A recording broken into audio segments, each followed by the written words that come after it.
Hai guys, bersama aku lagi Faiz Zainal dalam Fast Channel. So, baru-baru ni Samsung Malaysia telah pun melancarkan Galaxy S23 series dengan 3 pilihan model lah.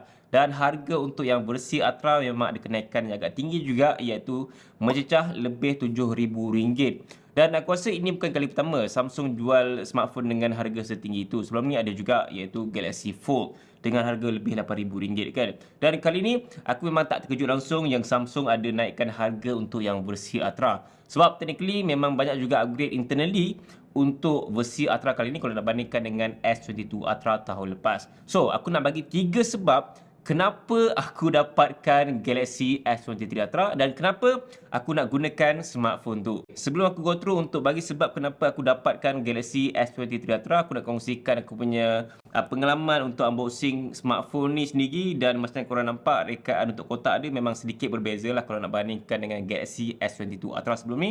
So, dia just tunjukkan warna dekat bahagian depan. Ada design smartphone yang kecil, bukan lagi ikut design sizing smartphone yang sebenar. Dan ada S Pen kat sini dengan logo S23 Ultra. Masih nipis macam S22 Ultra juga.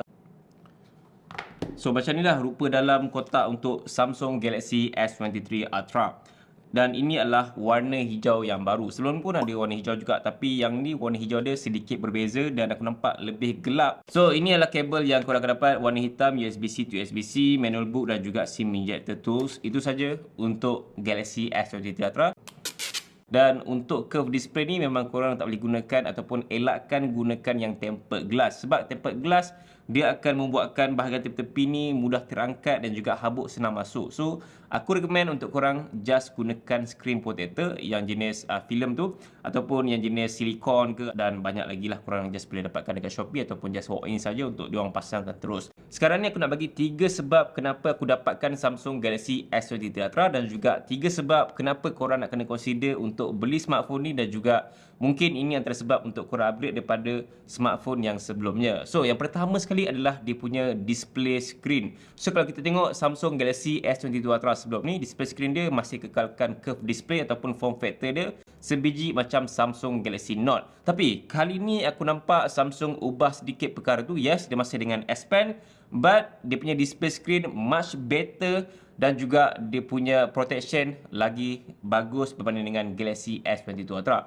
Ini adalah smartphone pertama dengan glass jenis Corning Gorilla Victus 2. So, bermaksud untuk glass kali ni lebih tak lasak. Yes, dia masih boleh pecah dan juga scratch, but dia lebih lasak. Boleh kurangkan risiko untuk smartphone ni lebih teruk lah berbanding dengan just Gorilla yang biasa ataupun sebaliknya. Dan itu adalah antara protection yang aku rasa penting untuk smartphone untuk harga setinggi ini. Dan yang paling penting sekali adalah Samsung dah kurangkan kesan curve pada bahagian display dia. So, sebelum ni aku rasa kesan curve untuk S22 Ultra memang sangat terasa dekat bahagian tepi ni, membuatkan dia punya bingkai tepi lebih melengkung.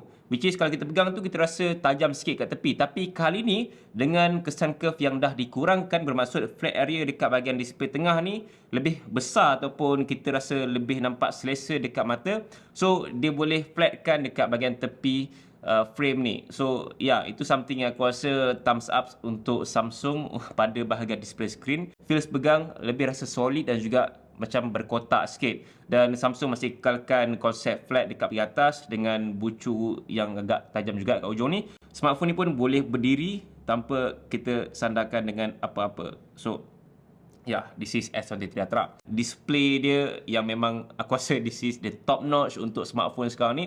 Dengan saiz 68 inci, yes, agak besar dan juga berat. Tapi dengan dia punya display screen Dynamic AMOLED 2X lagi, refresh rate yang tinggi. Sebab yang kedua adalah smartphone ni menggunakan chip Qualcomm Snapdragon 4 Galaxy yang memang custom made khas untuk Samsung Galaxy ni sahaja. So, korang takkan dapat chip ni pada smartphone yang lain, hanya untuk Samsung Galaxy S23 series saja. So, ketiga-tiga menggunakan chip yang sama. Mungkin ramai tertanya, apakah perbezaan antara chip Snapdragon 8 Gen 2 yang biasa dan juga chip Snapdragon 8 Gen 2 for Galaxy. So, aku nak terangkan dekat korang supaya korang lebih faham. Sebenarnya memang ada perbezaan untuk chip yang biasa biasa dan juga chip yang digunakan pada smartphone ni. Kalau rujuk balik teras platform dia memang masih kekalkan konsep format yang sama iaitu 143, cuma versi kali ni dia overclock berbanding dengan Snapdragon Gen 2 yang biasa. So core CPU dia menggunakan 3.36 GHz berbanding dengan CPU Snapdragon yang biasa just gunakan 3.2 GHz sahaja. So kat situ pun ada kenaikan gigahertz untuk chip yang digunakan pada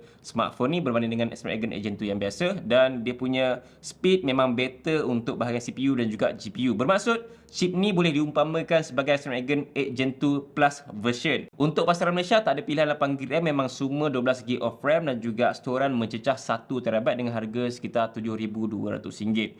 So aku rasa memang dari segi performance wise, setakat ni aku dah cuba sendiri kat smartphone Samsung yang aku dah gunakan lebih seminggu ni, memang tak ada masalah overheat. Even vapor chamber pun dah dibesarkan berbanding dengan Galaxy S22 Ultra. Aku dah cuba main kamera dekat outdoor, situasi cuaca yang sangat panas. Aku cuba comparison dengan iPhone, dan korang just tunggu next video aku akan compare kamera Samsung ni dan juga iPhone. Dan overall memang tak ada isu overheat langsung selama lebih seminggu bila aku dah gunakan smartphone ni. Lenjan kau main Mobile Legends sampai 2 jam, 3 jam. Wow. Dan juga aku rasa Samsung dah buat yang terbaik lah pada Galaxy S23 Ultra. So that's why aku tak kisah sangat rekaan dia masih sama. Itu benda yang kedua. Tapi priority aku adalah segala penambahbaikan internal dari segi dia punya kamera, dari segi dia punya performance wise, dari segi punya display curve tu semua, dan banyak lagi lah. Dan sebab yang ketiga semestinya bahagian kamera dia. So technically memang kita nampak yang Samsung ada upgrade dia punya sensor kamera. Tapi korang jangan tengok 200 megapiksel tu saja. Aku rasa 200 megapiksel tu adalah satu tarikan yang diorang cuba nak attract untuk orang yang mungkin tidak tahu secara mendalam mengenai kamera. So 200 megapiksel sebenarnya adalah bayangan disebalik oleh upgrade yang banyak sebenarnya pada bahagian fotografi dan juga videografi lain yang mungkin korang semua tak perasan. Samsung lebih banyak upgrade untuk dia punya image processing dan juga stabilization videografi dia, dan of course netografi pun memang memainkan peranan yang penting disebalik oleh 200 megapiksel. Aku rasa 200 megapiksel tu adalah perkara yang nombor 2 ataupun nombor 3. Teknologi penstabilan baru yang Samsung gunakan pada model kali ini digelar sebagai Adaptive VDIS yang akan kurangkan kesan gegaran ataupun jitter, dan penggunaan chip Qualcomm terbaru juga memainkan peranan untuk AI processing yang akan kurangkan noise pada video tanpa korbankan clarity dia. So basically korang akan dapat video yang lebih stable, jauh lebih stable berbanding dengan Samsung sebelum ni. Dan bila aku cuba bandingkan dengan iPhone action mode tu sendiri untuk super steady dia, aku macam mind blown gila guys. So korang just nantikan dalam next video comparison kamera nanti. So memang aku rasa banyak gila upgrade untuk stabilization pada video kali ni. Even untuk kamera telefoto dia pun memang much better stabilization untuk kita nak fokus pada objek. So masa aku nak zoom 10x, 100x, aku tak struggle untuk nak tegakkan tangan aku macam robot ataupun macam patung. Aku just macam santai je kan, dan dia akan fokus dekat objek yang aku nak ambil tu. So tak ada struggle dia punya kamera lari-lari ke, dia punya stabilization tu macam tak center ataupun jitter, gegar-gegar, tidak. Aku rasa kalau bandingkan dengan iPhone memang terasa kegegaran pada kamera focus tu. Jauh beza gila dengan iPhone 14 Pro Max. Walaupun iPhone ada OIS, tapi OIS dia aku rasa tidaklah sehebat macam Samsung punya OIS yang terbaru iaitu Adaptive VDIS tu. Yes, kamera 200 megapiksel dia adalah the big thing untuk Galaxy S23 Ultra yang terbaru ni, tapi aku rasa other than that, aku lebih pandang kepada software yang lain macam image processing dan juga videografi dia. So untuk 200 megapiksel korang just boleh enable ataupun disable saja. Dekat setting kamera dia just tekan atas ni, korang ada pilihan 50 megapiksel ataupun just 12 megapiksel dekat sini. Dan of course sensor 200 megapiksel ni akan membuatkan shutter tu lag sikit, lambat untuk diproses, dan juga gambar yang diambil pun lambat untuk diproses. Korang boleh nampak loading dia dekat bahagian bawah ni. So ini antara kekurangan untuk sensor sebesar ini, dan aku tak rasa korang akan gunakan sepenuhnya. Aku rasa ramai akan gunakan at least 15 megapiksel ataupun 12 megapiksel yang biasa ni saja. Ini untuk average user lah. Tapi kalau korang rasa macam korang nak lebih details dan juga boleh sabar menunggu image processing dia dalam masa 5 to 7 seconds, why not 200 megapiksel. So itulah antara 3 sebab kenapa aku nak gunakan Samsung Galaxy S23 Ultra yang terbaru ni, dan juga mungkin boleh jadi sebab pada korang semua kenapa nak kena beli smartphone ni berbanding dengan smartphone flagship premium yang lain macam iPhone, Oppo, Vivo dan sebaliknya. Tapi itulah harga dia mencecah lebih RM7,000 dan juga tak ada peningkatan untuk fast charging. Masih dengan 45 watt dengan bateri 5000 mAh. So korang kena compromise dekat bahagian tu sajalah. Tapi untuk peminat Samsung, aku rasa dengan harga setinggi itu mungkin korang masih boleh consider dengan pembaharuan yang diletakkan pada Samsung Galaxy S23 Ultra, khususnya pada bahagian performance, kamera dan juga display dia. Of course, aku memang enjoy gunakan smartphone ni dah lebih seminggu dah. Aku rasa nak dekat 2 minggu aku gunakan S23 Ultra warna hijau. So guys, terima kasih kerana menonton video ni sampai habis dan sampai jumpa lagi di lain video. Assalamualaikum. Bye. Sekejap, mana satu phone aku tadi? Okey ni.